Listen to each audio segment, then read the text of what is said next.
কোনো ধরনের hand bitter কিংবা ইলেকট্রিক বিটার ছাড়াই আমি খুব সহজে বোতলের মধ্যে দিয়ে আমার বাচ্চার বিকেলের নাস্তায় দেওয়ার জন্য হেলদি মাফিন তৈরি করেছি। কিভাবে তৈরি করেছি সেটাই তোমাদের সাথে শেয়ার করছি। এখানে একটা কলা নিয়েছি, কলাটা বেশি পেকে নরম হয়ে গিয়েছে, আর বেশি পেকে নরম হয়ে গেলে সেই কলা আমার বাচ্চা খেতে চায় না, তাই মাঝে মাঝেই আমি কেক, পিঠা এবং বিভিন্ন ধরনের স্ন্যাক্স বানিয়ে কলাটাকে কাজে লাগিয়ে ফেলি। এরপরে আমি কলাটাকে বোতলের মধ্যে নিয়ে নিয়েছি, বোতলের মুখটা বড় ছিল। এরপরে একটা ডিম দিয়েছি, ডিমের গন্ধ দূর হওয়ার জন্য এখানে একটু হালকা পরিমাণ ভ্যানিলা এসেন্স দিয়েছি। বোতলটাকে ঝাঁকিয়ে একেবারে মিশিয়ে নিয়েছি, সব কিছু ফেনা ফেনা হয়ে গিয়েছে। তারপরে আমি 1 চা চামচ পরিমাণ তেল দিয়েছি, রান্নার তেল। কোকো পাউডার দিয়েছি 1 টেবিল চামচ, আর ময়দা দিচ্ছি আমি 2 টেবিল চামচ।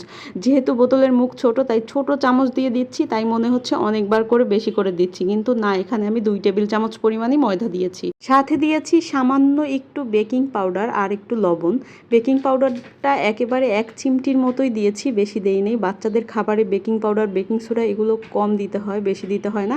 এরপরে ভালোভাবে বোতলটা ঝাঁকিয়ে এগুলো মিশিয়ে নিচ্ছি, এতে করে ভালোভাবে মিশে যাবে এবং বিটারও লাগবে না, অনেক বেশি সফট হবে। বোতল ঝাঁকিয়ে মিশিয়ে নেওয়ার পরে এখানে আমি যেই মোল্ডগুলো ব্যবহার করব এগুলো একেবারে ফুড গ্রেড সিলিকনের, 100% হিট প্রুফ। ওভেন কিংবা চুলা যে কোনো জায়গায় বেক করা যাবে। এর মধ্যে ভালোভাবে ঢেলে নিচ্ছি। আর এই মোল্ডগুলো তোমরা কিডস ফ্রেম পেজে পেয়ে যাবা, পেজটাকে আমি ক্যাপশনে এবং ভিডিওর স্ক্রিনে মেনশন করে দিব। এরপরে আমি চুলায় বসিয়ে দিয়েছি। আগে থেকে প্যানটাকে প্রিহিট করে নিয়েছিলাম ঢাকনা দিয়ে। 5 মিনিট হাই হিটে প্রিহিট করার পরে লো হিটে স্ট্যান্ড বসিয়ে আমি কেকগুলো বসিয়ে দিয়েছিলাম, মোল্ডগুলো। ঢাকনা দিয়ে, ঢাকনার ছিদ্র কাগজ দিয়ে বন্ধ করে 15 থেকে 20 মিনিট এটাকে বেক করেছি। এটা দেখো টুথপিক একেবারে ক্লিন এসেছে, তার মানে কেকগুলো হয়ে গিয়েছে। কেকগুলো উঠিয়ে এখনই আমি তোমাদেরকে দেখিয়ে দিচ্ছি।